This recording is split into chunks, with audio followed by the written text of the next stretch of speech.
안녕하세요. 저는 40대 초반 여자입니다. 아직 젊은 나이라 인생 경험했다 생각하려 했지만 저도 사람인지라 남편에게 배신을 당했던 기억만 떠오르면 지금도 잠을 설칠 정도로 화가 치밀어 오르네요. 저희 부부는 재혼 가정이고 저에게는 딸이 하나 있습니다. 남편도 아들이 하나 있는 상황이죠. 하지만 남편의 아들은 결혼 생활하는 몇 년간 단 한 번도 얼굴을 본 적은 없고 사진으로만 확인을 할 수 있었습니다. 전처가 남편에게 얼굴을 보이려 하지 않았어요.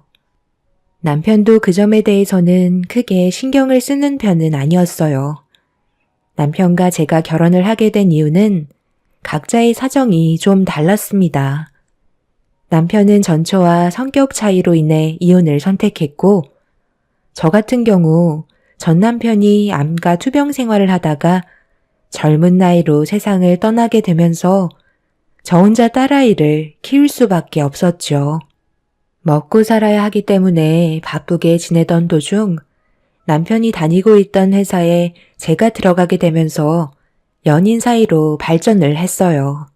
나이도 어느 정도 먹은 터라 결혼은 생각조차 하지 않고 있었는데 어느 날부터인가 남편이 지속적으로 저에게 접근을 했고 딸 혼자 키우면서 살아왔던 세월들이 너무나도 힘들었는지 저 또한 누군가에게 의지하고 싶다는 생각을 가지게 되었습니다. 결국 둘의 마음을 확인하고 서로의 성격도 꽤 맞는 편이라 결혼까지 이어지게 된 거였죠. 그런데 결혼을 하고 얼마 지나지 않아 황당한 경험을 하게 되었고 이 문제에 대해서 심각하게 의논을 할 수밖에 없었어요. 제 눈앞에서 남편이 전처와 친아들을 만나고 있는 모습을 마주하고 말았습니다. 그런데 제가 앞에 있으면 당연히 해명을 해야 하는데 저를 무시하며 지나치더라고요. 너무 어이가 없어서 뒤돌아 남편을 바라보고 있는데 저와 눈이 마주친 사람은 남편이 아닌 전처였습니다. 그런데 보라는 듯 갑자기 남편의 손에 깍지를 꼈고 그 모습이 제 마음을 주저앉게 만들어 버렸어요. 너무 황당한 경험을 하게 된 터라 이게 뭔 상황인지 이해하기도 힘들어서 아무것도 하지 못한 채 그 자리에 멍하니 서 있었습니다. 멀어져 가는 남편은 단 한 번도 저를 쳐다봐 주지 않았고 정신적 충격을 받은 상태로 겨우 집에 들어온 저는 집에 혼자 있었던 딸이 저를 반겨주는 순간 처음 겪어보는 배신감에 눈물을 쏟아내고 말았습니다. 초등학교 6학년이었던 딸은 제가 눈물을 보이자 많이 당황했는지 무슨 일이냐고 물어봤지만 차마 제가 봤던 충격적인 광경을 딸에게 말을 해줄 수가 없었어요. 상처받는 건 저 하나로 좋겠기 때문에 아직 어린 딸에게 아픔을 나누고 싶지 않았죠. 저는 딸을 안아주면서 일이 힘들어서 그런 거라며 대충 둘러댔고 엄마가 올 때까지 밥도 안 먹고 굶주려 있던 딸을 위해 급하게 저녁상을 차려 주었습니다. 정신이 나가 있던 상태라 함께 저녁을 먹기에는 무리가 있어서 잠깐 방에 들어가 쉬어야겠다며 방문을 열고 들어가려 하는데 현관문 비밀번호를 누르는 소리가 들리더라고요. 그리고 문이 열리자마자 저와 눈이 마주친 남편은 죄 지은 사람처럼 제 눈치를 살피고 있었습니다.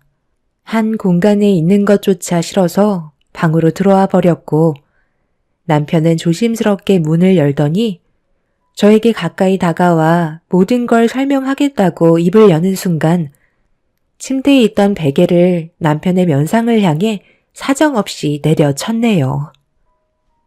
그게 정말 어쩔 수 없는 상황이었다고. 내 입장도 생각을 해줘야지.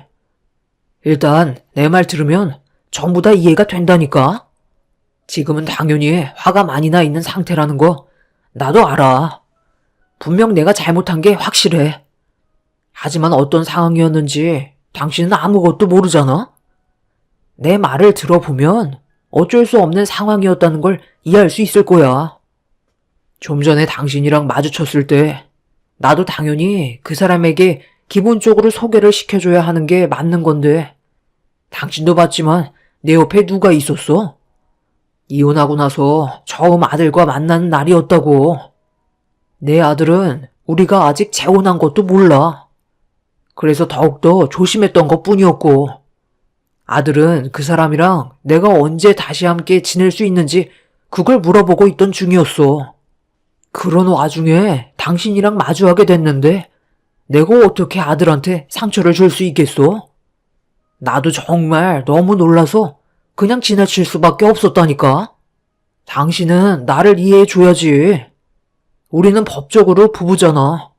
나도 그렇게 보내고 얼마나 힘들었는지 알아? 최대한 빨리 오려고 얼마나 노력했는데. 나한테 전철을 만났다는 말을 한 적은 없잖아? 내가 어느 정도 상황을 알고 있었으면 이해를 할 수는 있었겠지. 하지만 지금까지 나한테 숨기고 아무 말도 하지 않았다는 게 나는 이해할 수가 없어. 만약에 당신이랑 내가 그 자리에서 마주치지 않았다면 분명 이런 일들을 끝까지 숨기고 있었겠지. 내 말이 틀려? 우리는 지금 부부이고 서로에게 피해가 될 것 같은 일들은 웬만해선 전부 다 털어놔야 하는 거 아니야? 우리가 서로에게 숨기는 것들이 점점 많아진다면 나중에 몰랐던 사실들이 하나둘 늘어나고 그에 따른 실망감이 찾아왔을 때 우리의 결혼 생활을 지속적으로 유지할 수 있을까? 당신 마음 내가 100번, 1000번 이해하고 정말 일이 이렇게 될 줄은 몰랐어. 나는 개인적인 생각으론 괜히 신경 쓰이는 일을 만들고 싶지 않았을 뿐이야. 이번 한 번만 넘어가주면 안 될까? 나도 아까는 정말 어떻게 해야 할지 몰라 진땀 뺐다고. 그 사람이 고개를 돌려서 나를 쳐다보더니 어떤 행동을 보였는지 알아? 당신한테 손깍지를 끼더라고. 그런데 당신은 내가 지켜보고 있다는 걸 뻔히 알고 있었을 텐데 손을 뿌리치지 않고 똑같이 잡고 있던데 그 모습을 보면서 얼마나 많은 상처를 받았는지 알아? 전처인 그 사람이 나한테 보인 시선은 나를 그냥 아무것도 아닌 세컨드 정도로만 생각하는 그런 눈빛이었어. 남편은 열을 올리고 있는 저에게 손이 발이 되도록 빌면서 어쩔 수 없는 상황이었다고 한 번만 용서해 주길 부탁했어요. 저도 웬만한 건 그냥 넘어가려 했었는데 저를 쳐다보면서 남편의 손을 잡았던 전처의 행동이 너무 화가 치밀어 올랐습니다. 남편과 결혼한 지 얼마 되지도 않아 이런 일이 생겼다는 거에 마음이 너무 안 좋았지만 거실에서 혼자 있는 딸이 전부 다 듣게 될까봐 저는 그만할 수밖에 없었죠. 그날 이후부터 남편과 저와의 사이에는 냉기가 흘렀고 안 좋은 감정을 유지한 상태에서 결혼 생활을 이어나갈 수밖에 없었습니다. 그런데 그때부터가 시작이었어요. 어느 날 남편과 함께 출근을 하고 정신없이 업무 처리를 하고 있는데 모르는 처음 보는 번호로 누군가 저에게 전화를 걸었습니다. 아무 생각 없이 받았는데 수화기를 통해서 들려온 목소리에는 자기가 남편의 전처라는 걸 밝히더니 할 말이 있다면서 개인적으로 만나길 원하고 있었습니다. 저도 할 말은 넘쳐났기 때문에 전처와 약속을 잡았고 남편에게는 볼 일이 있다며 1시간 먼저 일찍 퇴근을 하게 되었습니다. 이 문제는 저와 전처가 해결해야 될 것 같아 남편에게는 말을 하지 않고 만날 수밖에 없었죠.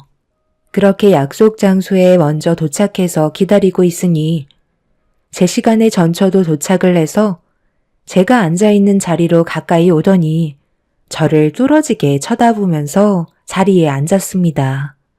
저희는 그렇게 서로 아무 말 없이 눈빛을 주고받고 있었는데 전처가 먼저 입을 열더라고요.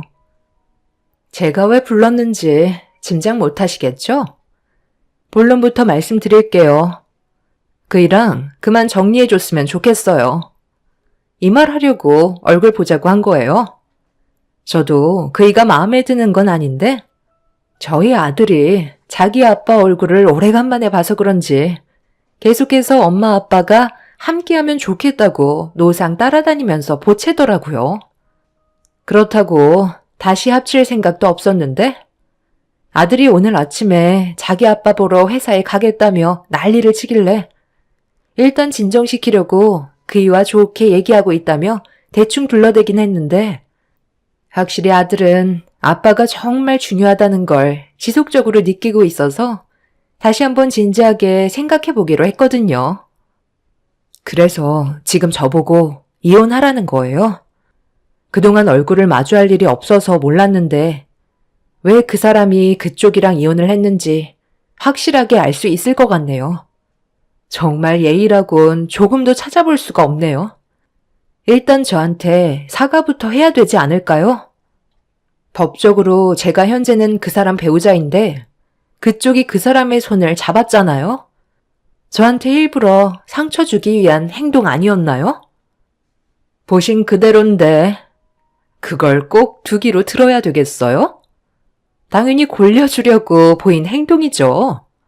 그쪽보다 제가 그 사람을 더 많이 아는데 그쪽은 그 일을 조금도 알고 있지 않아요. 이혼을 하게 된 결정적인 이유가 뭔지 알아요? 과연 저한테만 문제가 있어서 갈라섰을까요? 저는 그쪽이 더 이해가 안 되는데요. 널리고 깔린 게 남자인데 그렇게 남자 보는 눈이 없어서 이 험난한 세상 어떻게 살아가겠어요? 저는 지금 최대한 그쪽한테 배려해주면서 설득시키려 하는 거예요. 그이랑 좋았던 감정까지 없어지기 전에 이혼 도장 찍으시고 각자 갈 길 가세요. 그래야만 서로 피를 안 본다고요. 괜히 안 좋은 상황으로 몰고 가봤자 상처받는 건 그쪽밖에 없어요. 다시 한번 얘기하지만 둘이 하루빨리 정리하시고 각자 원래의 삶으로 돌아갔으면 좋겠네요. 제가 왜 그쪽이 시키는 대로 움직여야 하는 거죠? 저는 그렇게 할 수 없을 것 같은데요. 그쪽이야말로 더 이상 그 사람 앞에 얼씬거리지 마세요. 그리고 그쪽 아들이 아빠 보고 싶다고 보채면 따로 얼굴 보게 하는 것까진 이해할 수 있지만 그쪽까지 함께 만나는 건 용납해 줄 수 없을 것 같네요. 저도 산전수전 다 겪어보고 살아온 사람이라 성격이 좋은 것만도 아니거든요. 좋게 얘기할 때 그 사람 앞에 얼씬도 하지 마세요. 한 번만 더 이런 일이 제 눈에 목격이 되거나 듣게 된다면 그땐 각오하시는 게 좋을 거예요. 저한테 기에 눌리지 않으려고 엄청 발버둥 치고 있는 모습이 참 안쓰럽게 느껴지네요. 그러니까 그쪽은 이혼할 생각이 조금도 없다는 거네요. 무슨 말인지 확실하게 알았어요. 제가 얼마나 더러운 성격을 가지고 있는지 온몸으로 느끼게 해드릴게요. 제가 가질 수 없는 건 그 누구도 가질 수 없다는 걸 알아두셨으면 좋겠네요. 그럼 저도 할 말은 끝났으니 먼저 일어나 보도록 할게요. 마음대로 한번 해보세요. 결국 후회하는 사람은 내가 아니라 그쪽이 될 테니까요. 어떻게 나올지 정말 기대되네요. 전처와 불꽃 튀는 신경전은 계속해서 일어났고 전처와 안 좋은 대화를 끝까지 주고받으며 서로를 증오하는 시간을 가지게 되었습니다. 한참 동안 대화를 했지만 해결되는 건 아무것도 없었고 전처는 다음에 다시 한번 얼굴을 봐야 할 것 같다며 자리에서 먼저 일어났네요. 그렇게 전처와의 첫 만남은 정말 끔찍했고 온몸에 소름이 돋을 만큼 전처의 얼굴은 사악함 그 자체였어요. 저는 그때까지도 전처가 어떠한 행동을 한다 해도 절대 넘어가지 않을 거라고 남편을 믿고 있었습니다. 그런데 얼마 뒤 제가 생각한 것들이 전부 다 산산조각 날 정도로 충격적인 일이 저에게 다가왔네요. 남편의 입에서 이혼하자는 말이 먼저 나왔습니다. 지금 뭐라고 그랬어? 갑자기 왜 이혼을 하자는 건데? 당신은 나한테 그러면 안 되는 거 아니야? 그 말 진심이야? 내가 당신한테 거짓말해서 뭐 하겠어. 솔직하게 얘기하는 거야. 우리 사이 그만 정리하고 각자 인생으로 돌아가는 게 좋을 것 같아. 갑자기 왜 그러는 건데? 어제만 해도 가정에 충실했던 사람이 하루 만에 이렇게까지 변할 수 있는 거야? 사람은 각자의 길에 있는 것 같아. 나는 내 갈 길 가고 당신도 원하는 길로 가면 되는 거야. 그러니까 내가 부탁하는 거 존중해 줬으면 좋겠어. 이왕 이혼 얘기 나왔으니 하는 말인데 내가 당신을 사랑하지 않아서 이혼을 선택한 게 아니야. 나는 제자리로 돌아가고 싶은 마음뿐이라고. 다시 원래의 삶으로 돌아가고 싶어. 그러니 이제 그만 나와 정리해줘. 당신 원래 이렇게 이기적인 사람이었어? 어떻게 그런 말을 아무렇지도 않게 할 수가 있어? 나와 내 딸이 받을 상처는 생각 안 해? 당신이 자리 잡을 때까지 뒤에서 지원해 줄 테니까 걱정하지 마. 지금 소은이가 6학년이잖아? 그럼 고등학교까지는 졸업을 해야 하니까 6년간 숙식비는 받지 않을게. 나도 최소한의 양심은 있다고. 이 정도면 많이 배려해 준 거 아닌가? 일방적으로 이혼을 밀어붙이고 있는데 배려해 준 거라고? 지금 그게 할 말이야? 나는 이혼해 줄 생각 전혀 없으니까 다시는 입 밖으로 꺼내지도 마. 나는 내 가정을 지킬 거야. 조만간 전 부인 만나서 얘기할 거니까 당신도 이제 그만해. 그렇게 해봤자 소용없어. 당신이랑 그 사람은 솔직히 비교가 되지 않거든. 내가 왜 이혼을 하자는 말이 나왔는데 그 사람이 다시 제자리로 돌아오면 빌딩을 나한테 넘겨주겠대. 그런데 당신은 나한테 뭘 해줄 수 있는데? 아무것도 없잖아. 빌딩 하나 주는 거면 끝난 거 아닌가? 우리가 함께할 이유는 없어지는 거라고.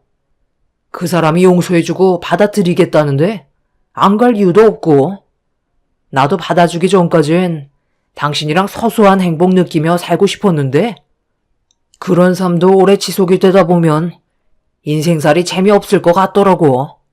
그러니까 서로 힘들게 하지 말고 이혼하는 걸로 하자.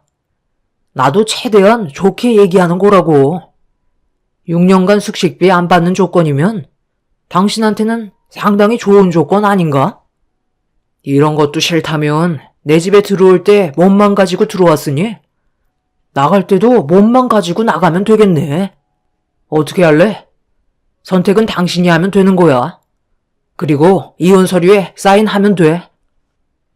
남편의 말에 더 이상 아무 말도 하지 못했어요. 슬픔과 증오와 여러 가지 복잡한 감정이 한꺼번에 폭풍처럼 밀려와 아무것도 할 수가 없었습니다. 남편은 서둘러 이혼해 주길 원했지만 그 자리에서 서류를 찢어버렸고 절대 이혼만큼은 해줄 수 없다며 힘들게 꾸린 가정을 무너뜨리게 하고 싶지 않았어요. 하지만 남편은 가방 속에서 뭔가를 뒤적거리더니 또다시 이혼 서류를 내밀었습니다. 모든 걸 예상이라도 한 듯 이혼 서류를 상당히 많이 준비해 온 상태였고 그 모습을 보고 있던 저는 너무 큰 실망을 해버린 나머지 결국 남편에 대한 분노만 남아있게 되었고 서류에 사인을 하고 말았네요. 남편이 말한 조건들은 저에게 필요가 없었어요.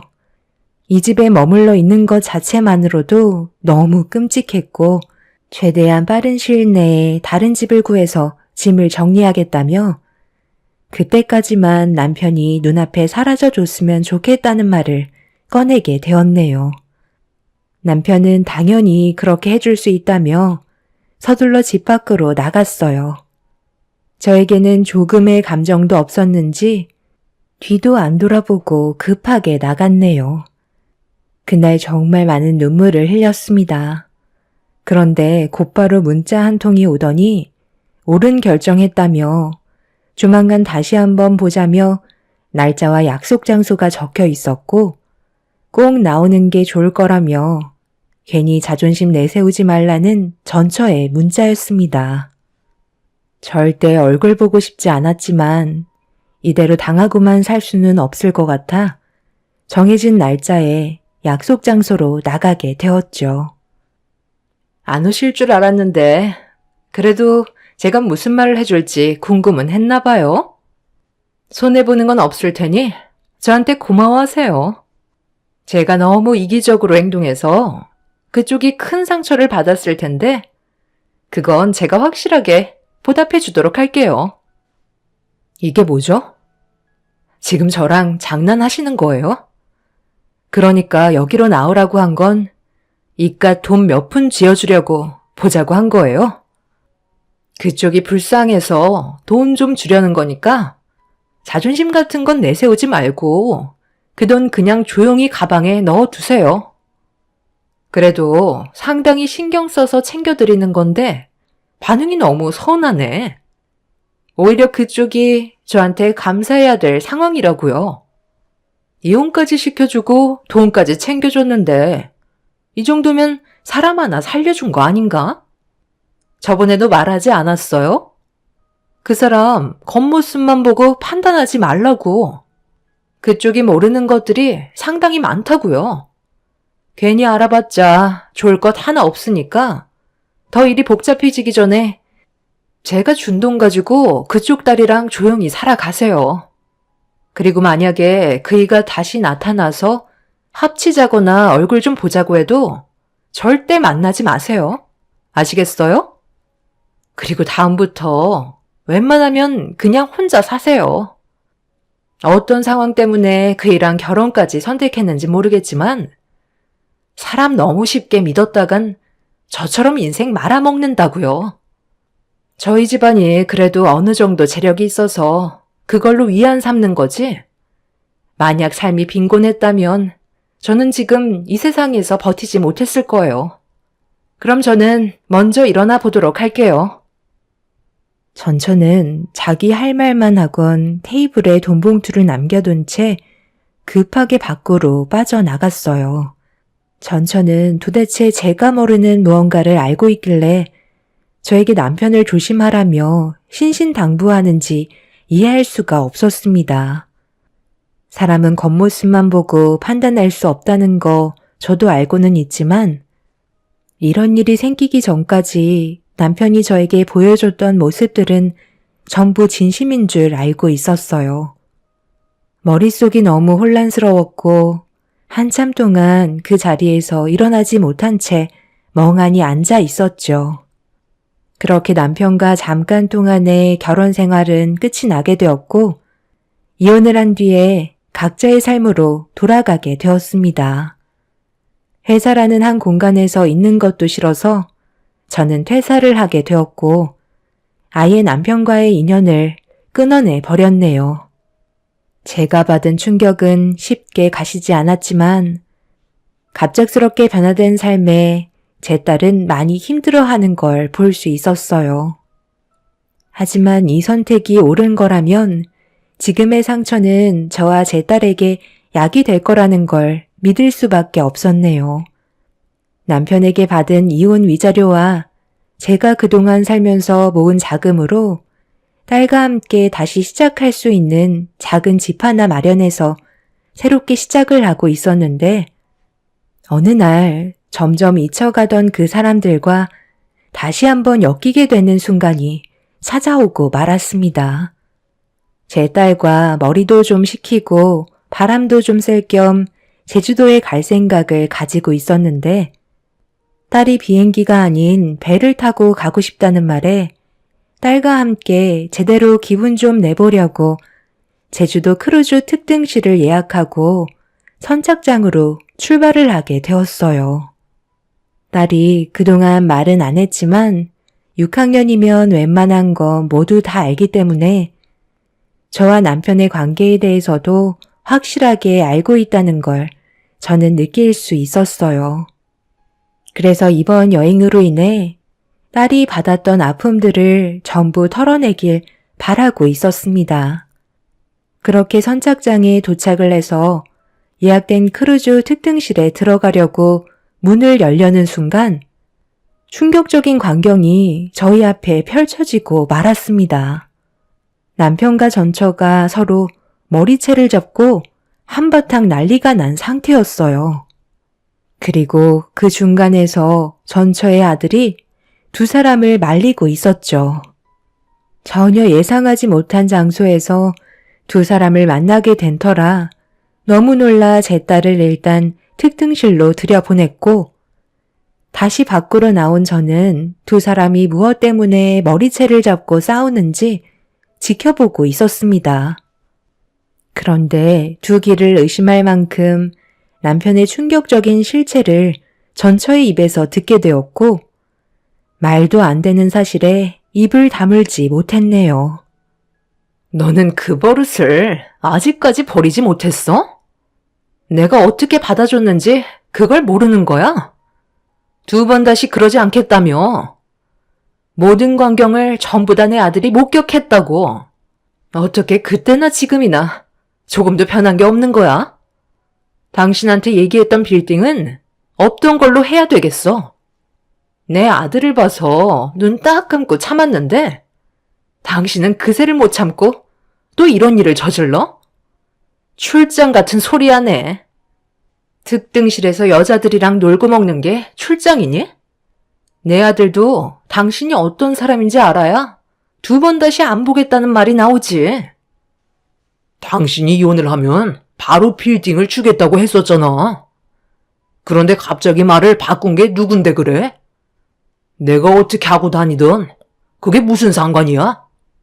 내 아들 옆에만 붙어 있으면 되는 거 아니야? 내가 이러는 거 한두 번 겪어봐? 새삼스럽게 여기까지 찾아와선 사람들한테 창피나 주고 있어. 이런 식으로 나를 구속하려고 한다면 차라리 그냥 예전으로 돌아가는 게 좋겠어. 내가 어떻게 살든 바로 잡으려고 하지 마. 당신이 내 인생을 대신 살아주는 건 아니잖아? 나는 저 여자들과 놀려고 비싼 돈까지 지불했는데 당신도 제주도 갈 건 아니지? 어떻게 된 게 예전이나 지금이나 달라진 건 하나도 없냐? 제발 나 좀 그냥 내버려 둬. 지금 이 말이 전부 다 사실이야? 당신이 이렇게까지 쓰레기였다고? 나와 이혼을 하고 전 부인한테 가겠다더니 여기서 이러고 있어? 그쪽은 이런 쓰레기 같은 사람과 이혼했으면 그걸로 끝내면 되는 거지. 왜 일을 이렇게까지 만든 거예요? 나 같은 피해자가 생기는 걸 원하지 않았으니까. 나도 그쪽처럼 아무것도 모른 채 살아왔었는데 나 몰래 뒤에서 호박씨를 까고 있더라고. 그 모습을 보고 얼마나 큰 배신감을 느꼈는지 알아요? 그런데 내가 이런 모든 사실을 솔직하게 털어놓는 것도 그렇고 어떻게든 좋게 해결하고 싶었어요. 그런데 어떻게 여기서 또 만났을까? 우리 인연도 참 지긋지긋하네요. 남편은 전처를 뿌리치고 저를 밀친 뒤 특등실 문을 열고 들어갔어요. 여자들과 웃고 떠드는 목소리에 전처는 특등실 문을 쉬지 않고 두들겼고 시끄럽다며 문이 열리자마자 전처는 그 사람의 머리채를 또다시 잡으며 계속해서 상황을 안 좋게 끌고 가고 있었습니다. 저도 그 사람에 대해 엄청나게 실망을 하게 되었는지 전처와 함께 그놈의 머리채를 잡았고 특등실에 있던 여자들은 기분이 상했는지 그만 돌아가겠다며 모두 밖으로 나가 버렸네요. 그놈은 저와 전처를 강하게 뿌리치더니 저를 향해 막말을 퍼붓기 시작했어요. 저와 결혼한 이유는 집안 살림을 해줄 사람을 찾고 있던 도중 제가 아무것도 모르는 숙맥인 것 같아 접근한 거라며 저에 대한 감정은 조금도 없었다고 상처 주는 말을 쉬지 않고 뱉어대고 있었습니다. 그 말을 옆에서 듣고 있던 전처가 손바닥으로 그 사람의 입술을 강하게 내려치면서 쓰레기 같은 입 좀 다물라며 더욱더 난리를 치기 시작했어요. 그런 와중에 특등실에 남아있던 한 여자도 조심스럽게 밖으로 빠져나가려는 순간 남편이 돈을 받았으면서 어딜 나가냐며 특등실 안으로 강하게 밀쳤고 남편의 힘에 넘어진 여자는 쿵 하는 소리와 함께 일어나지 못하고 있었습니다. 그걸 본 함께 온 여자들은 남편에게 달려들었고 배 안은 아수라장이 되어버리고 말았네요. 결국 경찰이 오고 구급차가 와서 쓰러진 여자는 응급실에 실려갔고 남편과 다 함께 온 일행의 여자들은 조사를 받기 위해 경찰서로 가게 되었습니다. 전처는 경찰에게 저는 아무 연관성이 없다면서 전처만 조사를 받기 위해 걸어 나갔습니다. 저를 보면서 딸과 함께 좋은 여행이 되라며 전처는 자기 아들의 손을 잡고 크루즈에서 밖으로 나갔네요. 정말 말도 안 되는 충격적인 일들이 눈앞에 펼쳐지는 바람에 한참 동안 진정이 되지 않았는데 전처에게 문자 한 통이 왔어요. 도와줘서 고맙다며 다음에 만나게 되면 그때는 서로 웃는 얼굴로 보자며 전처는 전 남편의 인생을 평생 송두리째 망쳐놓을 거라는 말을 끝으로 더 이상 연락은 없었습니다. 나쁘게만 생각했던 전처는 저에게 도움을 주려 했었던 것뿐이었고 전처도 그 사람에 대한 좋은 감정은 없었지만 저도 똑같은 피해자가 될까봐 미리 차단을 시켰다는 걸 알 수 있었습니다. 전처의 도움이 아니었다면 지금 현재 저는 더 큰 상처와 아픔을 겪고 있었을 것 같네요. 제가 들은 소문으로는 남편이 밀친 여자의 몸 상태가 상당히 안 좋아서 법적인 처벌을 면하지 못할 거라는 소식을 접할 수 있었습니다. 자신이 저지른 잘못된 행동에 따른 처벌을 강하게 받았으면 하는 바람이네요. 제 사연 들어주신 분들도 언제나 사람 조심하시길 바랍니다. 감사합니다. 안녕하세요. 저는 김포에 살고 있는 60대 중반 여자입니다. 그동안 살면서 처음으로 인간 이하의 취급을 받은 것도 모자라 저희 집안에 엄청난 충격을 안겨줬던 사람들에 대해 여러분들과 대화 좀 나눠보고 싶어 이렇게 사연을 신청하게 되었어요.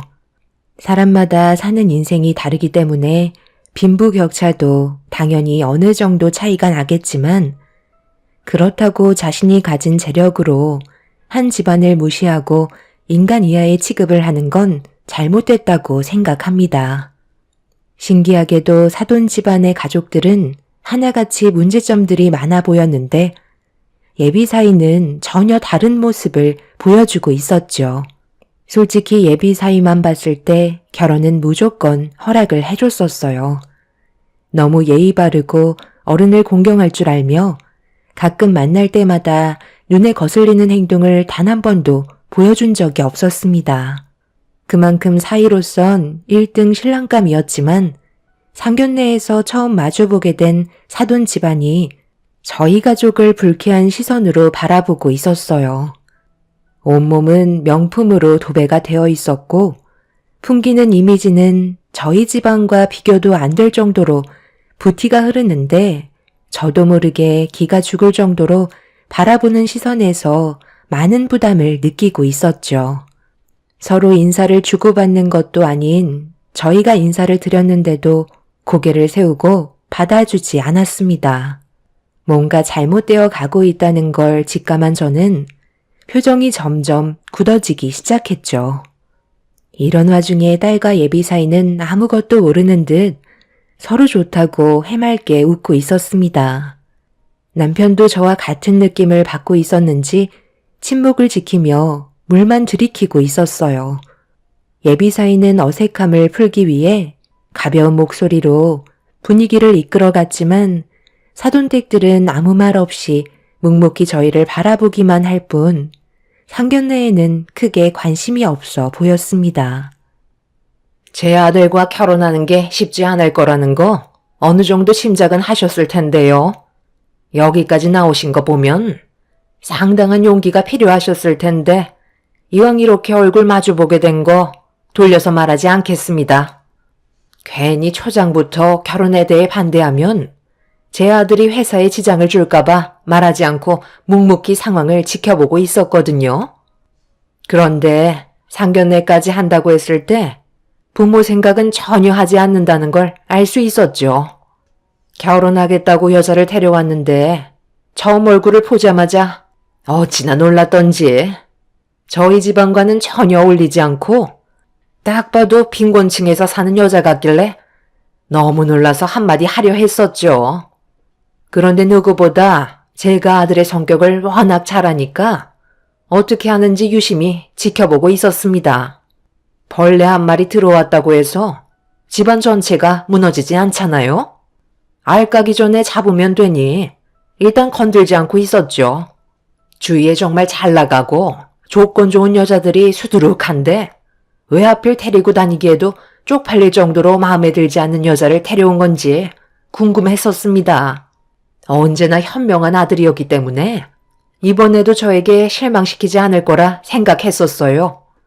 하지만 제가 생각했던 거와 다르게 전혀 이득될 것도 없고 재활용도 안 되는 그런 쓸모없는 여자를 데려왔다는 걸 대화를 통해서 알 수 있었죠. 제 아들은 그쪽 따님을 아무런 조건 없이 그냥 좋은 감정 하나로 만나는 것 같은데 아시다시피 결혼이라는 건 사랑만 있어서도 안 되는 거잖아요. 어느 정도 비즈니스도 필요한 법입니다. 그렇기 때문에 그동안 침묵만 지키고 있다가 이번 기회가 제일 적합할 것 같아 상견례 자리까지 나오게 되었네요. 제 성격이 한 번 아닌 건 끝까지 용납하지 않거든요. 결혼을 상상하신 건 아니시죠? 제 아들 하나 잡아서 인생 역전하시려는 거면 이제 그만 꿈에서 깨어나셨으면 좋겠어요. 저희 가족은 이 결혼 절대 허락할 일 없을 겁니다. 제가 이 말이 목구멍까지 올라왔는데도 참은 이유는 그쪽도 부모인 입장에서 이런 말을 들으셨을 때 적극적으로 반대를 하실 테니 저희가 굳이 애써 노력하지 않아도 알아서 해결해 주시리라 믿고 반대 의견을 드린 거니 대충 알아들으셨을 것 같네요. 인사 왔을 때 반대했으면 제 아들이 통제가 안 될 정도로 난리를 쳤을 테지만 그쪽 분들이 결혼을 반대한다고 저희 집안과 똑같은 의견을 내세우시면 당연히 받아들이지 않겠어요? 엄마, 지금 뭐 하시는 거예요? 여태까지 아무 말도 하지 않으시고 결혼 허락해 주신다고 하셨잖아요. 그럼 된 거 아니에요? 뭘 더 봐야 한다는 거죠? 제가 좋아하기만 하면 그걸로 만족한다고 하셨잖아요. 그런데 도대체 이제 와서 이러시는 이유가 뭐예요? 그걸 정말 몰라서 그러는 거야? 우리 가족이 목덜미 잡고 쓰러지는 거 보고 싶은 건 아니지? 이건 당연히 문제가 있는 거지. 어디서 명함 한 장 내밀지도 못하는 그런 여자를 데려와가지고 우리 집안의 이미지를 깎아내리겠다는 거야? 아버님, 어머님, 정말 죄송합니다. 많이 당황스러우셨죠? 엄마, 누나, 정말 이럴 거야? 상견례 모임에 오기 전까지도 아무 말 없다가 이런 식으로 나오면 그건 상대방에 대한 예의가 아니잖아. 제발 그만 좀 하세요. 네가 그렇게 좋아하는 예의 차렸다가 집안 말아먹을 작정이냐? 아빠가 여태까지 너를 키워준 게 저런 집안이랑 결혼하게 하려고 힘들게 살아온 줄 알아? 뭐든 흐지부지 넘어가게 되면 그게 오히려 더 역효과가 되는 거다. 한번 얘기할 때 확실하게 충격을 줘야 나가 떨어지는 거라고. 너는 다른 건 다 마음에 드는데 항상 이게 문제야. 자기 감정만 우선시 생각하고 부모 입장은 하나도 고려해주지 않잖아?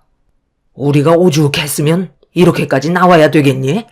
이것 또한 우리 집안의 안 좋은 이미지로 스크래치를 남기는 건 줄도 모르고 그저 서로 좋다고 앞뒤 안 보면서 날뛰는 너희들을 중재시키기 위해선 이렇게 하는 게 옳은 선택이라고 판단한 거다. 그러니 오늘 이 자리에서 모든 걸 정리하도록 해라. 저희는 예비 사위 집안이 싸우고 있는 모습을 아무 말 없이 멍하니 지켜보고 있었어요. 너무 충격적인 말들을 뱉으셔서 무슨 말을 해야 할지도 몰랐고 제 딸도 예상하지 못한 상황인지 놀라서는 예비 사위의 얼굴만 바라보며 넋이 나가 있었습니다. 분위기는 점점 더 험악해지면서 결혼은 없던 일로 하는 게 좋을 것 같다고 판단할 수밖에 없었어요. 예비 사돈 집안은 확실하게 선을 그으려고 더욱더 안 좋은 말들을 거침없이 입 밖으로 뱉어대고 있었고, 제 딸은 저희 집안을 무시하는 발언에 결국 눈물을 흘리고 말았습니다.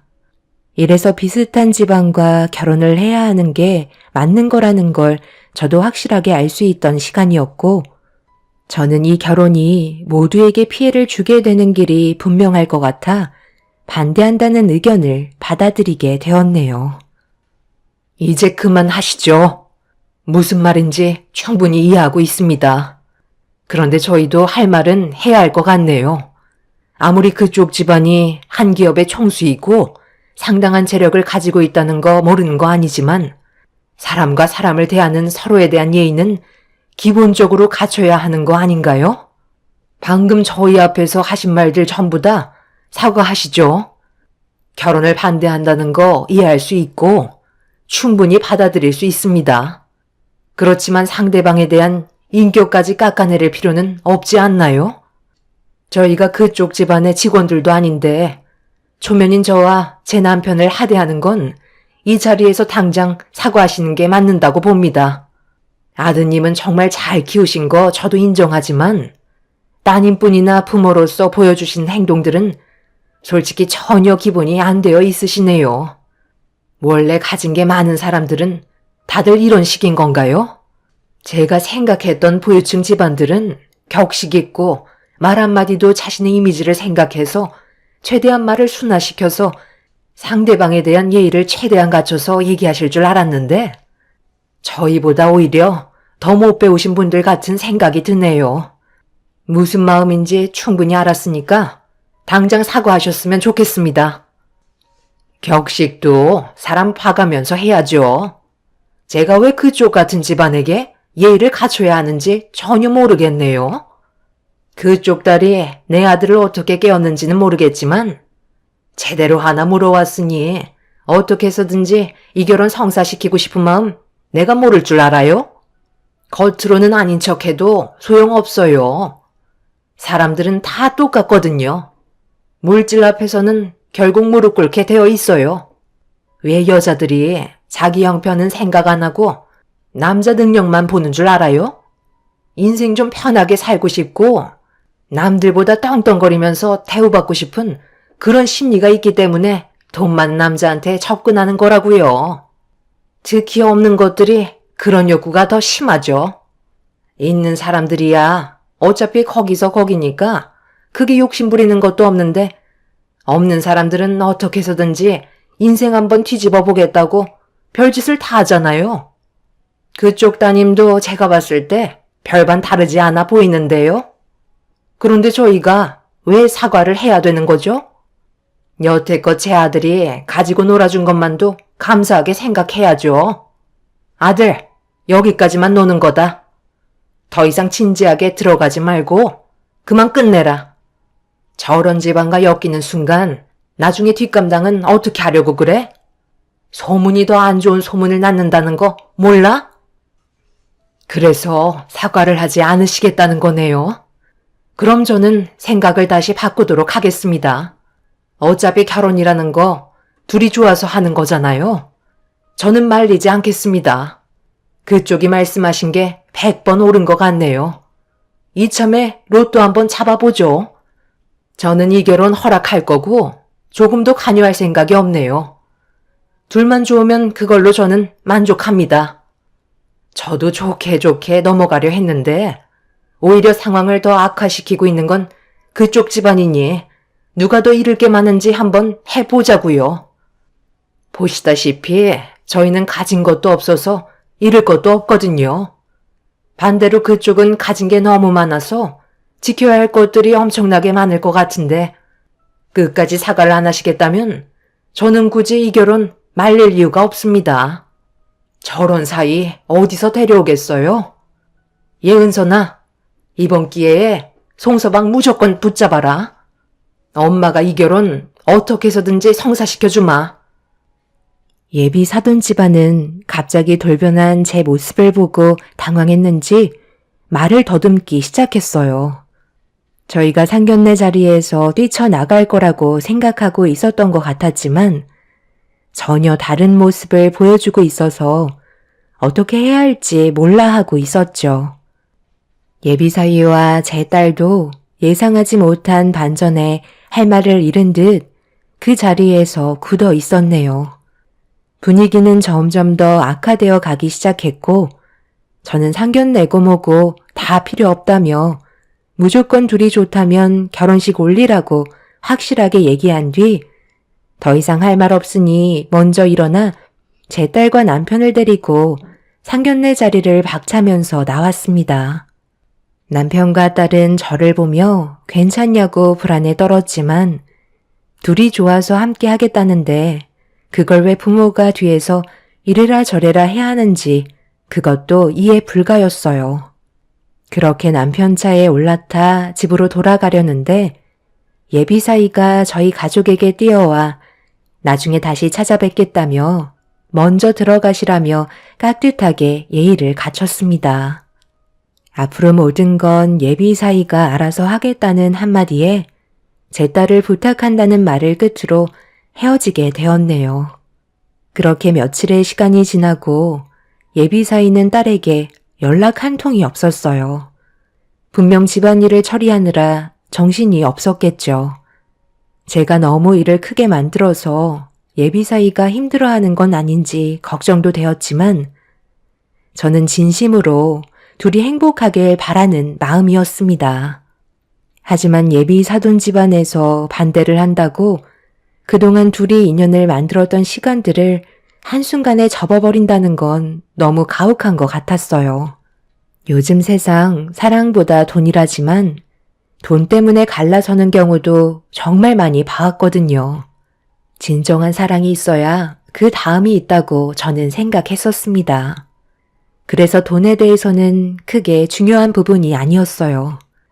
하지만 예비 사돈 집안은 돈을 더 큰 비중으로 보고 있었죠.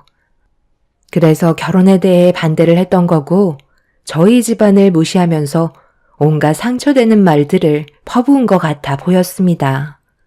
남편도 저와 같은 생각이었어요. 제 딸과 예비 사이가 서로 행복하게 살면 그걸로 만족한다고 했지만 재력이 많은 예비 사돈 집안에서 어떻게 나올지 몰라 그 부분을 걱정하고 있었습니다. 저도 떵떵거리며 큰소리 쳤지만 솔직히 제 딸이 다칠지도 모른다는 걱정 때문에 예비 사이에게 전화가 오기 전까지 항상 불안에 떨고 있었어요. 그렇다고 그런 모습을 겉으로 표현한다면 가족들 모두 불안해질까봐 오히려 저는 더 아무렇지 않게 행동하고 있었습니다.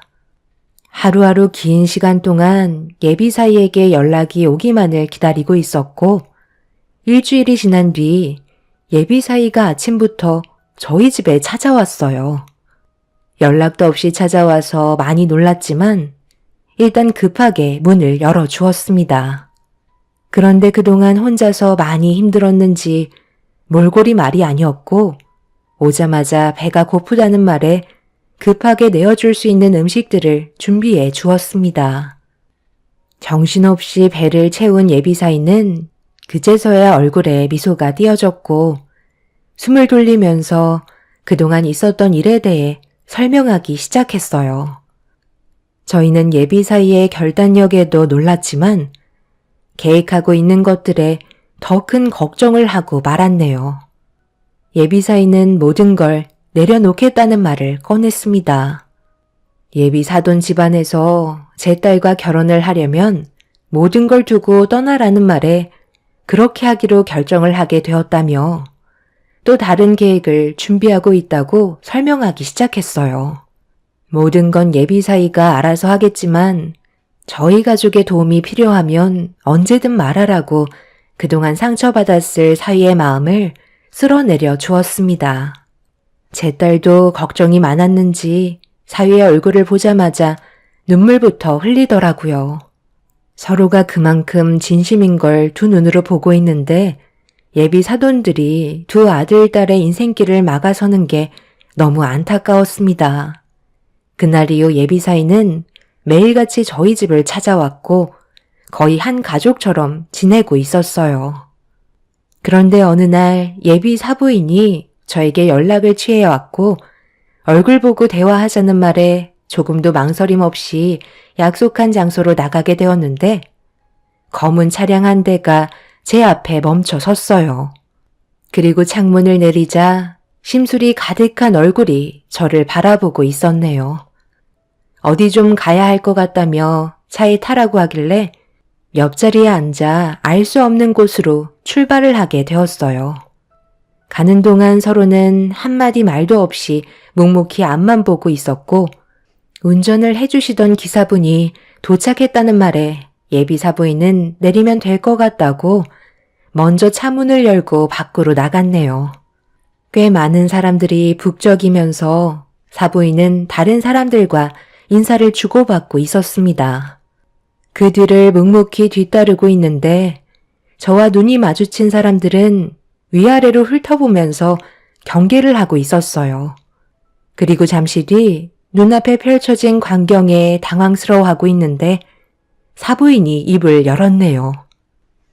제가 오늘 소화해야 될 일정인데 전부 다 저와 친분이 있는 지인들이거든요. 앞으로 사돈이 될 터인데 미리 인사시켜드리는 게 좋지 않겠어요? 그래서 모두가 모일 수 있는 봉사 모임에 같이 온 거예요. 서로 얼굴 익혀서 나쁠 거 없잖아요? 어머, 안녕하세요. 양 여사님에게 말씀 많이 들었어요. 따님을 그렇게 잘 키우셨다면서요? 저희들도 딸 키우는 입장에서 양 여사님 아드님이랑 한번 엮어보려고 정말 많은 노력을 기울였었는데 사람 마음 사로잡는 게 쉽지 않잖아요. 그런데 그쪽 따님이 낚아채셨다는 말에 그 노하우 좀 듣고 싶어서 저희도 오늘 봉사 모임에 참석하게 된 거예요. 제가 양 여사님한테 들었는데 예비 며느리 될 사람이 남자 홀리는 능력이 그렇게 좋다면서요? 그것뿐인 줄 알아. 눈웃음 살랑살랑 치면서 내 아들 앞에서 꼬리를 흔드는데 얼마나 요물이던지. 나중에 시간 되면 내가 자리 한번 만들 테니까 와서 좀 배우고 가. 그래야 아직도 시집 못 간 자제들도 한 자리씩 꿰찰 거 아니야? 사돈, 뭐하고 서 있어요? 얼른 고무장갑 끼고 김치소 만들어야죠. 저희는 원래 이렇게 모여요. 봉사활동하면서 수다 떨고 기업 이미지 살리고 사는 게 원래 이런 거 아니겠어요? 세상살이의 이미지가 반은 먹고 들어가더라고요. 이런 거 하나하나 배워놔야 나중에 내 아들 길을 펼 수 있는 거라고요. 조만간 이 자리에 예비 며느리도 부를까 하는데 괜찮죠? 지금 뭐 하시는 거죠? 저한테 무슨 대답을 듣길 원하는 거예요? 이런 식으로 저에게 경고를 하시는 건가요? 말이 너무 거치시다. 남들이 보면 싸우는 줄 알겠어요. 오래간만에 만났는데 일단 진정 좀 하시고 제 얘기 들어보시죠. 내 아들이 상견례 이후 저희를 설득시키려고 얼마나 많은 노력을 했는지 말 안 해도 아실 거예요. 그런데 왜 내 아들만 희생을 해야 되는지 모르겠더라고요. 그래서 저는 일단 그쪽과 대화를 좀 나누면서 예비 며느리를 앞으로 어떻게 해야 할지 고민을 좀 해보려고요. 그럼 오늘이 상당히 중요한 날이 되겠죠?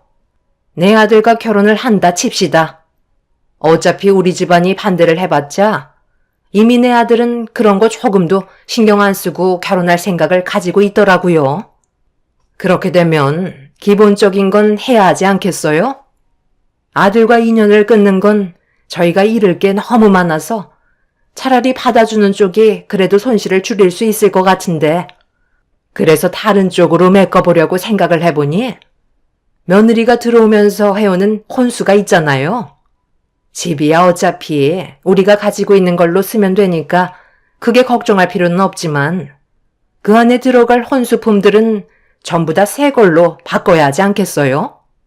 가지고 있는 재산이 얼마인지는 모르겠지만 기본적으로 딸이 결혼한다는데 어느 정도 자금은 모아두셨을 거 아니에요. 그거 싹 다 주시면 될 것 같아요.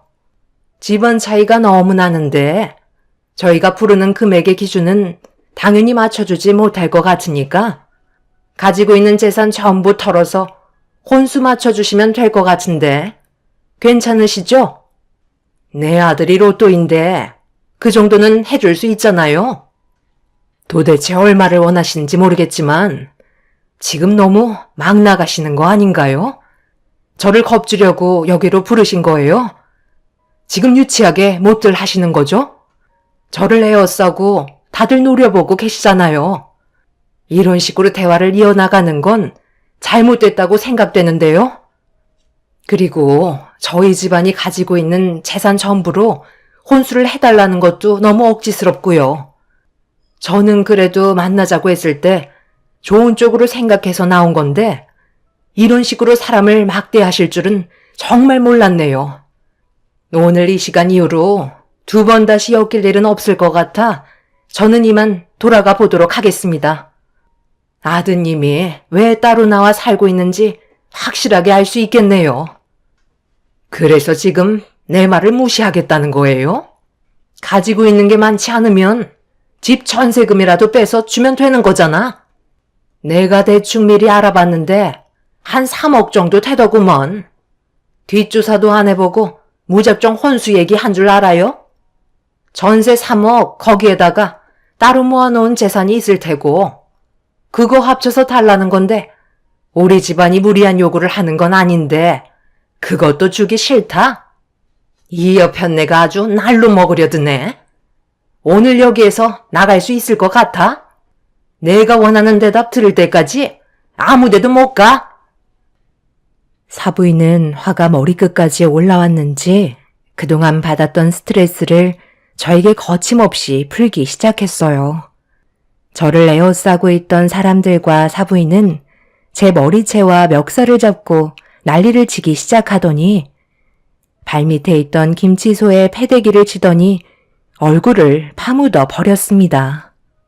저도 더 이상은 참을 수가 없어 이판사판이었고 한참 동안 난리를 치고 있는데 멀리에서 낯이 익은 목소리가 들려왔어요. 예비사위와 제 딸이 뛰어오고 있었습니다. 제가 있는 곳을 어떻게 알고 왔는지 급하게 상황을 마무리 지어줬네요. 예비사부인은 바닥에 널브러져 있는 김치소를 주워들어 제 딸에게 사정없이 던지기 시작하면서 자기 아들 돌려달라고 난리를 치다가 덜썩 주저앉아 눈물을 쏟아내었습니다. 그리고 저희를 바라보면서 형편없는 것들과 놀아난다고 자기 아들을 원망하고 있었네요. 사위는 더 이상 힘들다며 파혼을 외쳤고 그 말을 들은 사부인은 눈물을 그치면서 아들의 손을 잡은 채 몇 번이나 다시 되물었네요. 사위는 파혼을 결정했다면서 고개를 떨구자 사부인은 시간이 지나면 괜찮아질 거라고 급하게 기사를 불러 차에 태운 뒤 사라졌습니다. 저는 너무 놀라 딸에게 어떻게 된 거냐고 물어보자 나중에 다시 얘기하자며 서둘러 그곳을 빠져나왔습니다. 그렇게 집에 도착해 김치소에 온몸이 범벅이 된 저는 샤워를 끝내고 딸에게 어떻게 된 거냐고 다시 물어봤어요. 딸은 시간이 없다면서 나중에 다시 얘기하자고 저를 데리고 어디론가 향하기 시작했습니다. 그렇게 한참을 달려 도착한 곳은 국제공항이었고 남편이 어떻게 된 영문인지 모르는 듯 저에게 달려왔어요. 저희는 딸이 시키는 대로 일단 움직이고 있었는데 갑자기 비행기를 탈 거라는 충격적인 말을 꺼내었습니다. 예비사위와 파혼을 해서 그 충격에 벗어나기 위한 발버둥인 것 같아 정신적으로 많이 힘드냐고 물어봤는데 예비사위가 준비해 준 거라며 잠시 바람 좀 쐬고 오면 될 것 같다는 설명을 해주었네요. 아무것도 준비가 되어 있지 않은 상황이라 얼떨떨해하고 있었는데 이미 꽤 오래전부터 계획을 세워놓은 상태였어요. 결국 딸과 함께 저희는 사위가 시키는 대로 비행기에 올라타게 되었는데 제가 알던 비행기가 아니었습니다. 제주도 갈 때 몇 번 탔던 비행기와 다른 1등석 비행기였고 두바이라는 곳의 여행 계획이 준비되어 있었어요. 딸이 몇 달 전에 해외여행을 떠날지도 모른다고 여권을 만들어야 할 것 같다고 했었는데 까맣게 잊고 있었거든요. 그런데 사위가 모든 걸 미리 계획하고 준비한 거였네요. 그렇게 1등석에서 처음 느껴보는 서비스를 받으며 비행기가 출발하길 기다리고 있는데 누군가 제 존칭을 불렀고 고개를 돌려보니 몇 시간 전에 헤어졌던 사위가 저희를 보며 밝게 웃으면서 다가왔어요. 어떻게 된 거냐고 물어보려 하는데 예비 사돈댁들도 같은 비행기를 타고 있었네요. 뭐야? 왜 이 사람들이 1등석 비행기에 타고 있어? 아들, 너 나한테 뭐 하는 짓이니? 분명 파혼했다고 말했잖아. 네, 파혼했죠. 그런데 그건 한국에서 파혼한 거지. 저희 결혼식은 두바이에서 열릴 거거든요. 저희 가족들끼리만 출발하게 될 것 같습니다. 제가 모든 걸 다 내려놓고 떠날 거라고 했잖아요. 그동안 몰랐던 부모님의 모습을 보니 더는 함께하고 싶지 않아요. 제가 사랑하는 사람이면 아버지 어머니도 무조건 좋아해 주실 줄 알았는데 그건 제 착각이었어요. 그래서 저는 더 이상 함께 살지 않기로 했습니다. 곧 비행기 출발할 것 같은데 저희 결혼식 축하해주러 같이 가실 거예요? 너 정말 제정신 있냐? 이렇게까지 해서 인연을 끊겠다는 거야? 부모 의견도 어느 정도 들어줘야 할 거 아니야? 그래서 지금 선택권을 드리는 거잖아요. 출발하시겠어요? 아니면 돌아가시겠어요? 두바이로 떠나면 결혼 허락해 주시는 거고 되돌아 나가신다면 그날 이후 저와의 인연은 끊는 겁니다. 곧 비행기 이륙할 것 같은데 서둘러 결정하시죠. 사돈분들은 피가 거꾸로 쏟았는지 그 자리에 털썩 주저앉았고 말도 안 된다며 비행기 안에서 난리를 치기 시작했어요. 몇 시간 전까지만 해도 사부인과 한바탕 했었기 때문에 안 좋은 감정 때문인지 사부인은 두 번 다시 자기 아들의 얼굴을 볼 생각이 없다면서 뒤돌아 비행기를 빠져나갔습니다. 그 뒤를 사돈 어른과 사돈 처녀도 따라 나갔고 그렇게 저희들만 비행기를 타고 이륙을 하게 되었네요. 남편은 사위에게 정말 괜찮겠냐며 걱정스러운 얼굴로 바라보고 있었는데 이미 마음을 굳힌 듯 더 이상 신경 쓰려 하지 않았어요. 그렇게 저희는 사위의 도움으로 두바이라는 곳에서 여행과 함께 딸과 사위의 결혼식까지 보게 되었습니다. 사위는 국내에서 비밀리에 결혼식 올리는 것 자체가 불가능하다며 한 번뿐인 결혼식 망치고 싶지 않다고 저희 가족에게만 인정받으면 된다는 말을 꺼내었네요. 그런데 두바이에서 결혼식과 여행을 끝마치고 국내로 돌아왔는데 경찰들이 사위를 기다리고 있었어요. 갑작스런 상황에 당황스러워 무슨 일이냐고 물어보자 사돈 어른의 회사에 문제가 생긴 듯 조사를 받아봐야 한다는 말을 듣게 되었습니다.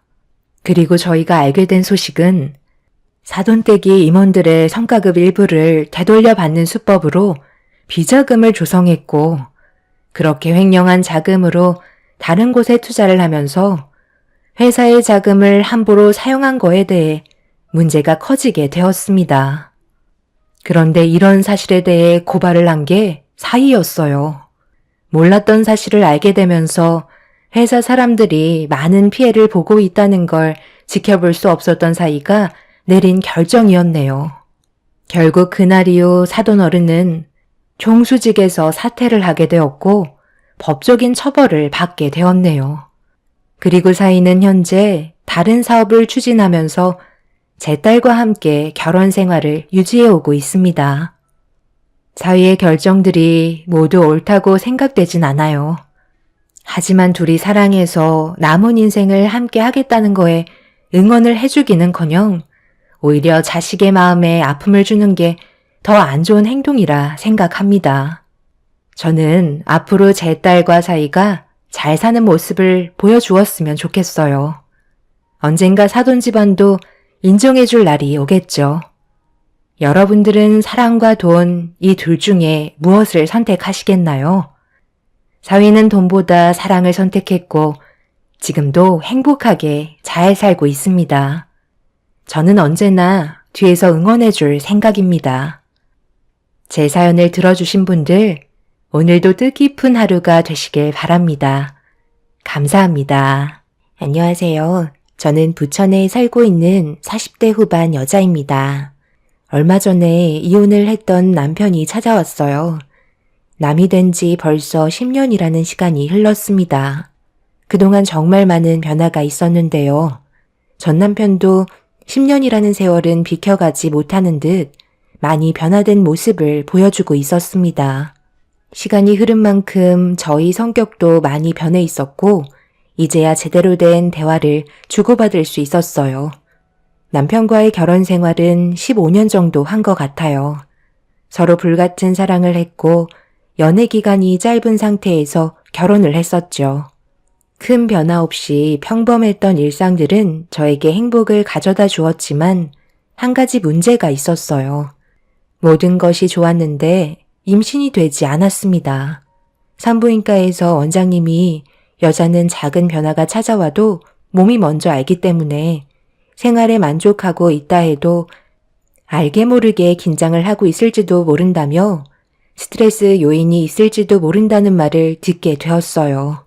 원장님의 말을 들었을 때 정말 놀랐었죠. 제 몸이 그렇게까지 예민한 상태인지 몰랐었는데 생각해보면 남편과 결혼을 하고 모든 것들이 좋았지만 달라진 환경에 적응도 해야 되고 서로에 대해 몰랐던 것들도 알아가는 시간들에 적응이 필요했었어요. 이런 사실을 남편과 시부모님께서 알게 되신 후 서로에 대해 조금 더 조심하게 되었죠. 아이를 가지기 위해서는 최상의 몸을 유지해야만 했어요. 그날 이후 원장님이 알려준 방법대로 진행을 했지만 모든 건 마음처럼 쉽게 해결이 되지 않더라고요. 제 주위에도 이렇게까지 임신이 안 된 사람은 단 한 명도 본 적이 없었는데 유독 저만 몸에서 거부 반응이 나타나는 문제점들이 저와 시댁 식구들을 점점 더 지치게 만들었습니다. 그런 시간들이 반복이 되자 겉으로 표현은 안 하시지만 시부모님이 저를 대하시는 분위기나 여러 가지 느낌적인 부분에서 차갑게 다가오고 있었어요. 이런 상황 속에 남편이 저를 더 위로해주고 좋은 말을 아끼지 않았다면 좋았을 텐데 남편도 아이를 너무 원했던 터라 저에게 실망을 한 것 같았어요. 혹시 몰라 남편도 검사를 받아봤지만 지극히 정상으로 나오자 시부모님께서 저를 대해주시는 모든 행동들은 점점 더 격해지기 시작했죠.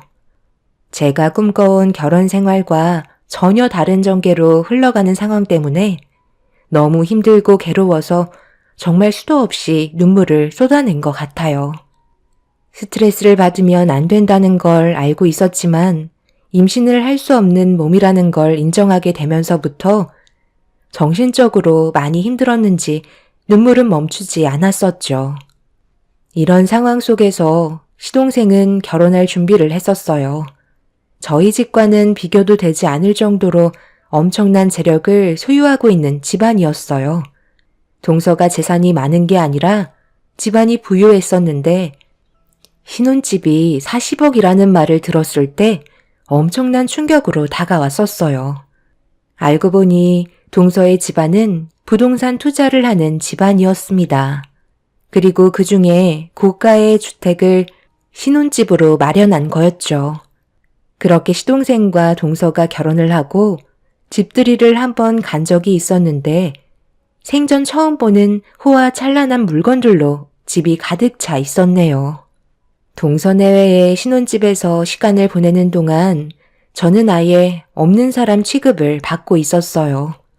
그런데 시모가 동서를 위해 사가지고 온 포도가 저에게 엄청난 상처를 안겨줄 거라곤 전혀 상상하지 못했었죠.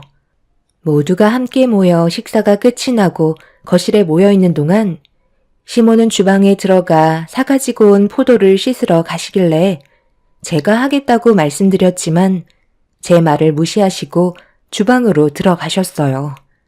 시모의 표정이 그렇게 좋은 건 아니라서 일단 뒤따라 갔는데 주방에서 포도를 씻으시면서 저에게 한마디를 툭 뱉으셨는데 그 한마디가 너무 큰 충격으로 다가오게 되었고 그 자리에서 움직이지도 못하고 있었죠.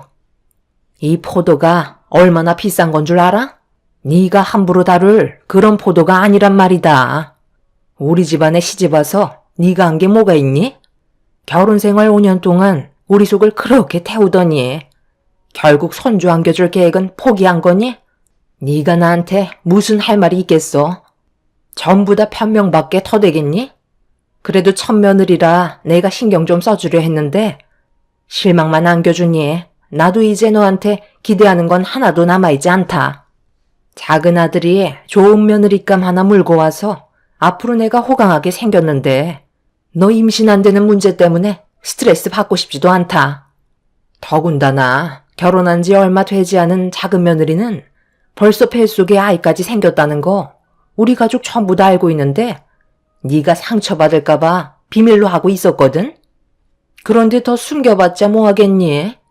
어차피 알게 될 사실인데 내 아들만 불쌍하지. 여자 하나 제대로 못 만나서 결국 불행만 가지고 왔는데 내 속이 얼마나 뒤집어지겠어? 앞으로 나한테 조금이라도 기대할 생각하지 말고 웬만하면 입도 뻥끗하지 말고 살아라.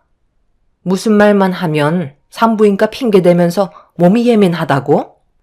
그동안 우리가 임신 안 되는 너 눈치 보느라고 얼마나 속 터졌는지 알아? 불만이 있어도 말 한마디 제대로 하지 못하고 혹시라도 임신이 될까봐 그렇게 어르고 달랬는데 5년 동안의 결과가 어땠니? 차라리 이쯤에서 너희들이 그만 정리하고 각자 인생으로 돌아갔으면 좋겠다. 내 아들은 자식을 원하고 있는데 네가 그걸 이루지 못해주고 있잖아. 5년이면 정말 많이 참아준 거야. 둘째가 임신했다고 했을 때 큰아들이 얼마나 부러워했는지 아니? 거기에다가 집안까지 부유해서 뭐 하나 빠진 것 없이 완벽한 여자인데 당연히 너랑은 너무 많은 것들이 비교가 되겠지. 아마 남아있던 감정까지 전부 다 사라졌을걸? 괜히 거실에 와서 섞이지 말고 배수통에 빠진 포도 몇 알 씻어서 주워 먹고 산더미처럼 쌓여있는 설거지까지 전부 다 끝낸 뒤 집안 청소나 좀 해라. 시모는 그동안 저에게 불만이 많으셨는지 입에 모터를 다신 것 마냥 쉬지 않고 저에게 상처를 주셨어요. 먹음직스러운 포도를 씻어서 접시에 옮겨 거실로 나가시는데 저에게 배수통에 빠진 포도나 주워서 씻어 먹으라는 말을 하셨을 때 너무 서러워서 아무 말도 하지 못한 채 주방에 홀로 서서 눈물을 훔치고 말았죠. 저도 정말 많이 노력하며 살아왔었는데 임신이 안 된다는 이유 하나 때문에 이렇게까지 차별을 받게 될 줄 전혀 몰랐어요. 더군다나 동서는 결혼하자마자 바로 임신이 됐다는 소식을 접했을 땐 너무 큰 충격으로 다가왔었죠.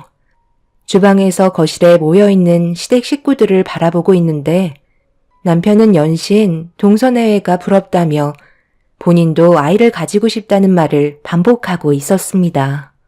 전부 다 제 잘못 같아 시모가 그만 갈라섰으면 좋겠다는 말에 저 또한 진지하게 받아들일 수밖에 없었네요.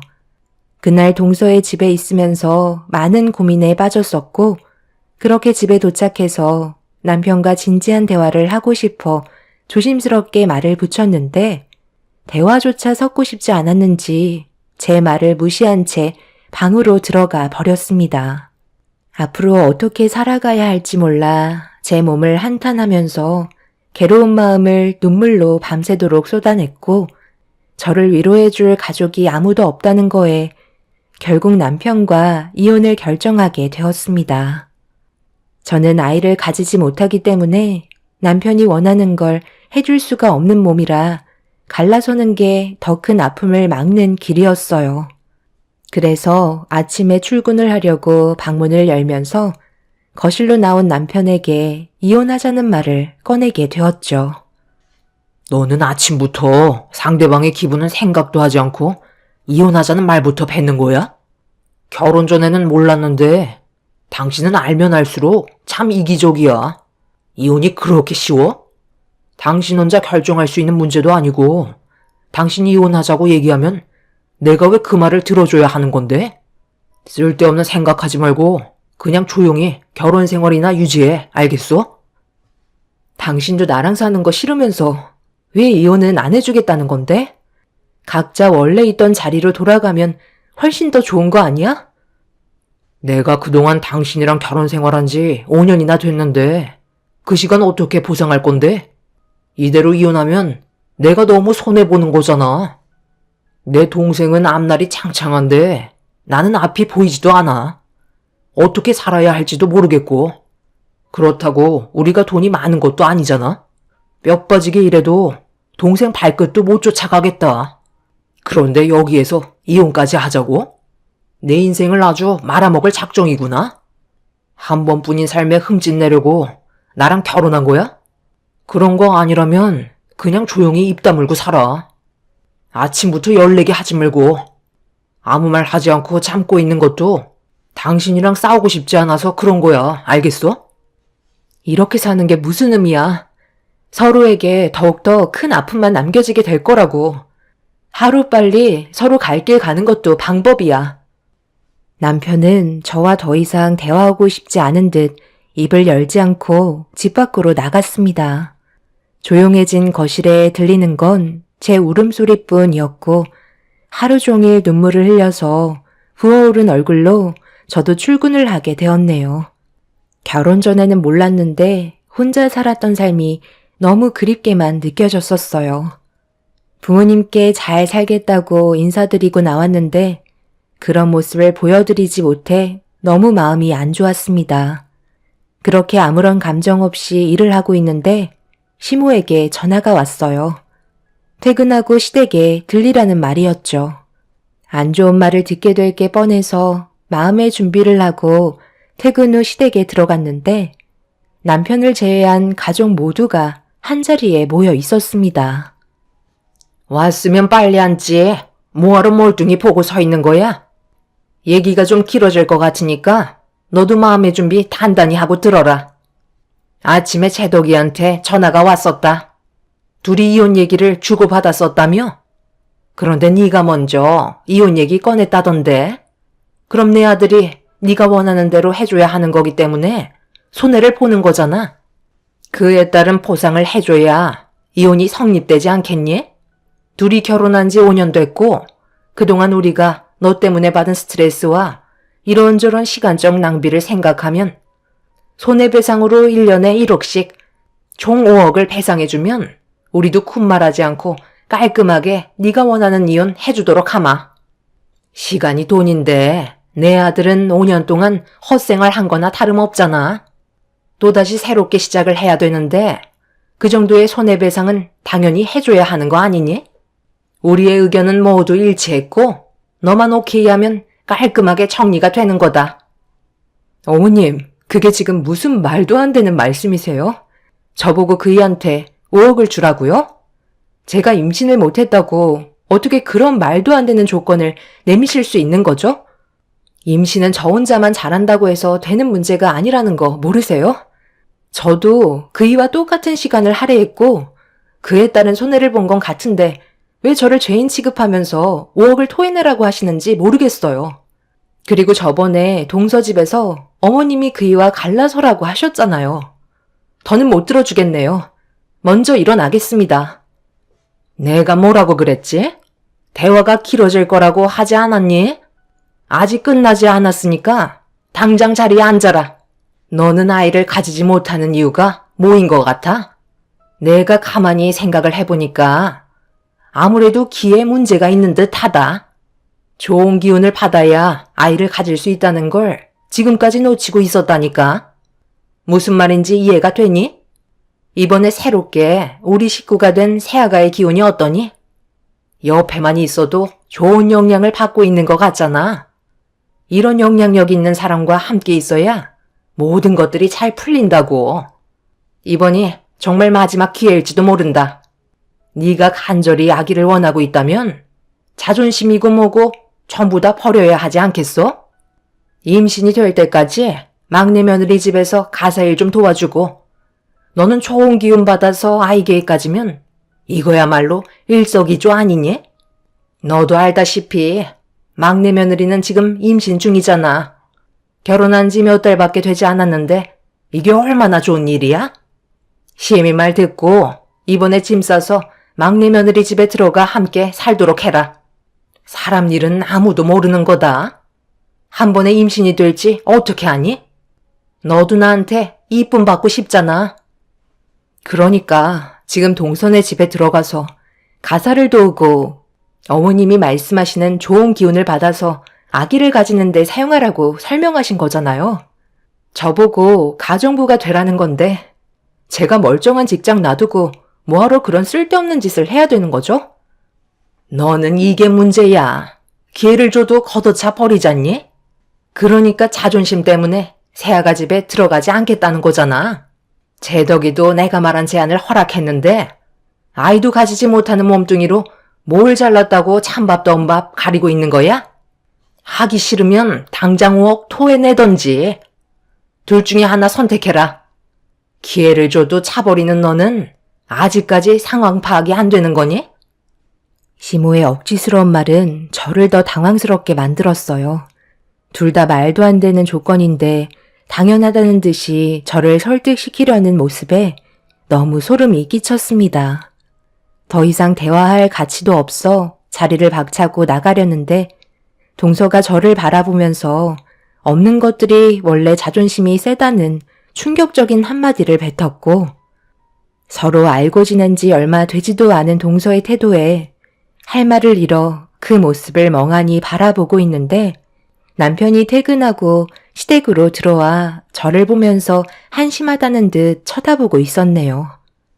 제 편은 아무도 없고 전부 다 저를 어떻게 하면 구워 삶을지 생각만 하고 있는 것 같아 보였죠. 내가 뭐라고 그랬어? 이혼은 쉽지 않을 거라 했잖아. 당신이 원하는 대로 해줄 수 없는 건 당연한 거야. 우리 엄마 말이 틀린 거 하나 없는데 뭘 잘났다고 한 해만에 목소리를 높이고 있어? 그냥 입 다물고 하라는 대로 움직이면 되는 거 아니야? 지푸라기라도 잡아야 하지 않겠어? 당신이 임신하기 전까지 나는 절대 놔주지 않을 건데. 내 나이가 지금 몇인데 다른 여자한테 감정 소모하며 연애하고 또 언제 결혼까지 해? 애 하나 낳아주면 원하는 이혼하게 해줄게. 그러니까 내일 당장 짐 싸서 동생네 집으로 들어가. 집안일 하는 거 어려운 거 아니잖아?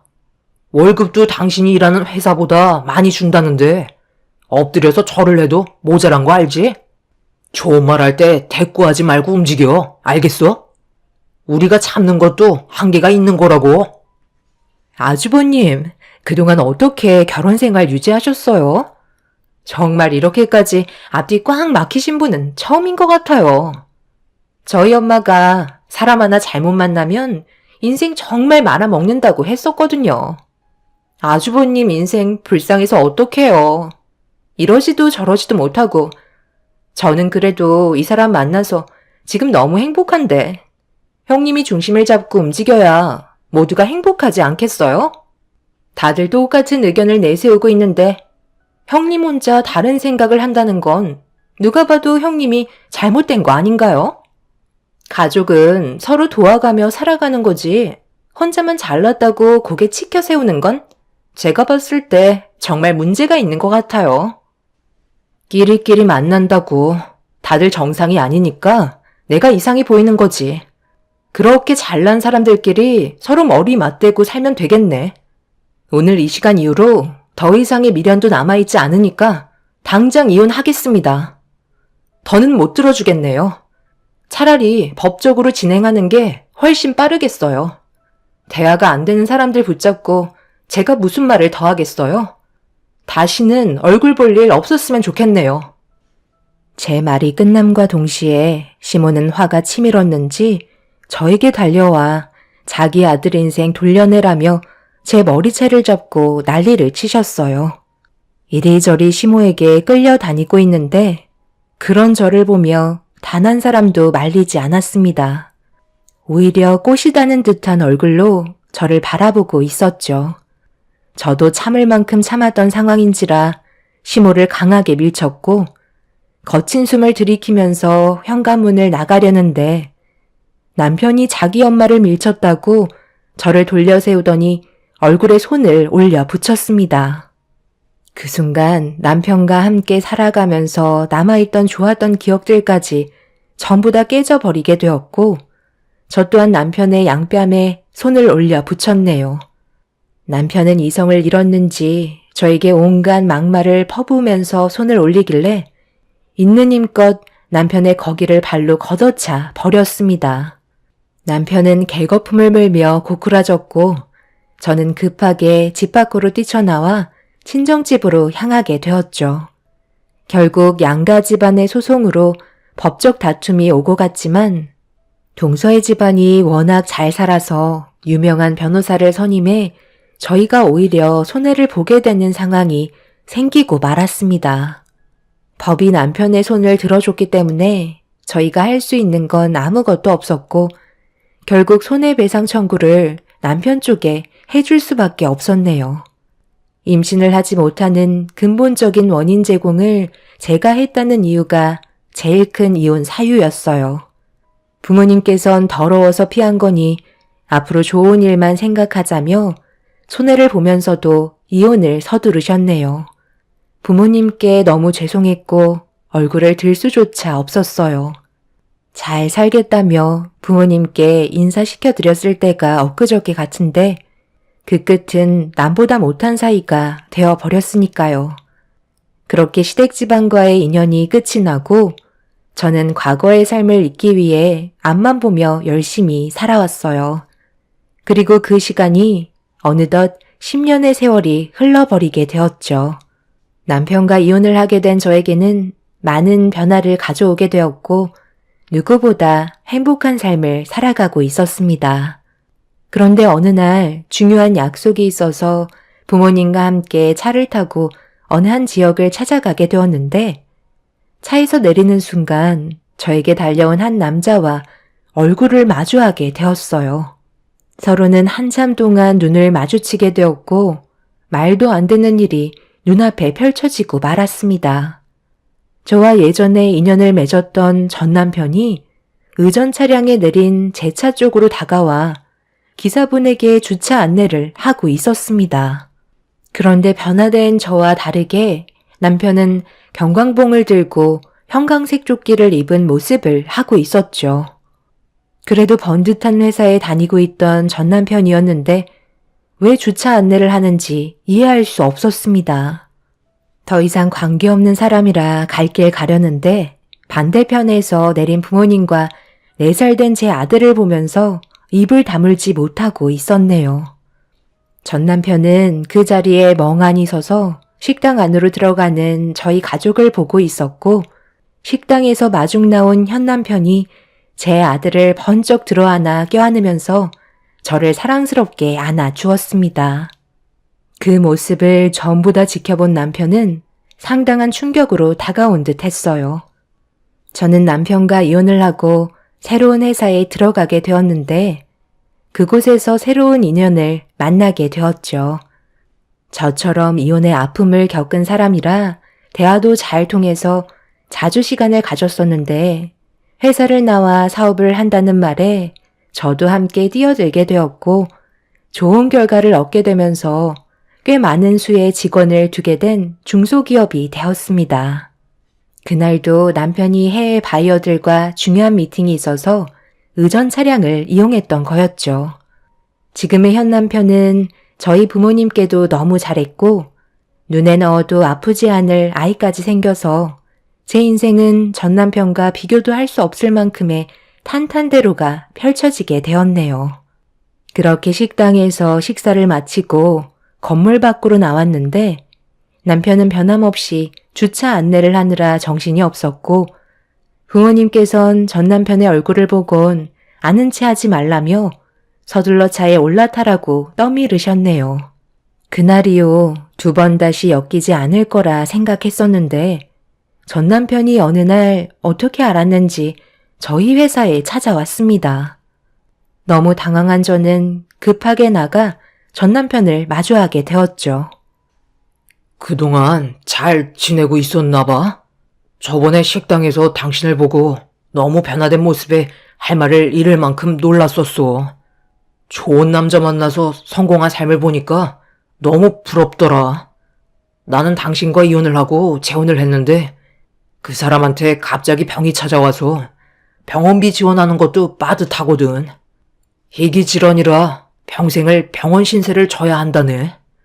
멀쩡했던 사람이 한순간에 병원에 입원을 해야 돼서 감당하기도 버거운데 희귀병이라 의료보험도 적용이 안 되는 것들이 꽤 많아서 쉬지 않고 일을 해도 병원비는 매일 모자란 상황이야. 내가 왜 찾아왔는지 대충 감이 올 텐데 예정을 생각해서라도 나한테 조금만 도움을 베풀어주면 안 될까? 내가 당신의 가족 문제를 왜 도와줘야 하는 거지?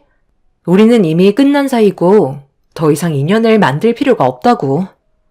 당신이 그렇게 부럽다고 했던 동선애한테 도와달라고 하면 되잖아. 엄청난 재력을 가진 부자 아니었어? 여긴 보는 사람도 많으니까 그만 돌아가 줬으면 좋겠어. 당신이 만든 업보를 왜 나한테 해결해 달라는 거야?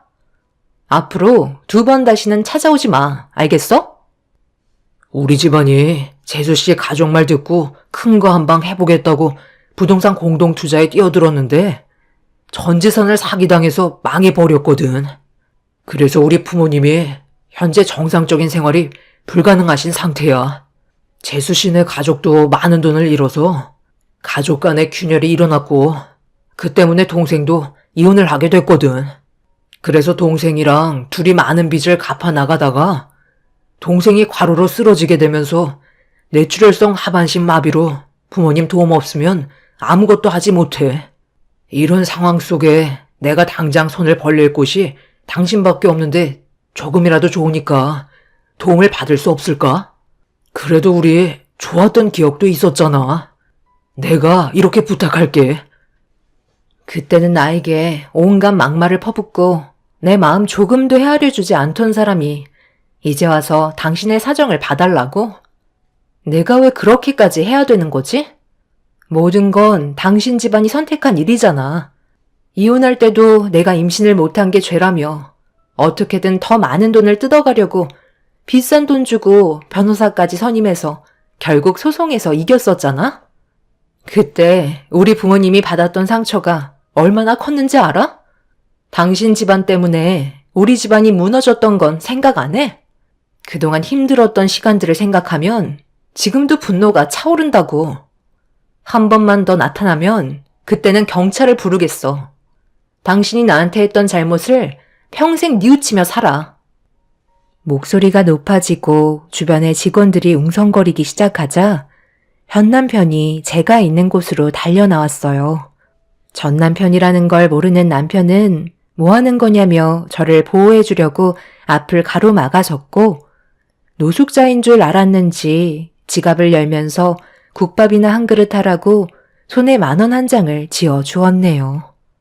전 남편은 자존심도 없는지 손에 들어온 10,000원을 꼭 쥐고 고개를 떨군 채 급하게 모습을 감췄습니다.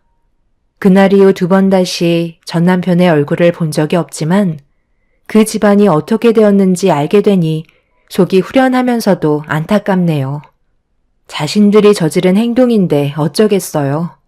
평생을 후회하면서 살길 바랄 뿐입니다. 한 가지 찝찝한 건 만에 하나 돈 때문에 저희 가족에게 해를 가하는 일이 생길까봐 그게 좀 마음에 걸리네요. 남편에게 전 남편이었다고 상황을 설명해야 할 것 같아요. 그래야 혹시라도 안 좋은 일을 대비할 수 있을 테니까요. 요즘 이 문제 때문에 또다시 머리가 아파지네요. 제 사연 들어주신 분들께서 좋은 방법이 있으시다면 의견 부탁드리겠습니다. 오늘 하루도 힘내시고 행복한 하루 보내시길 바랍니다. 감사합니다.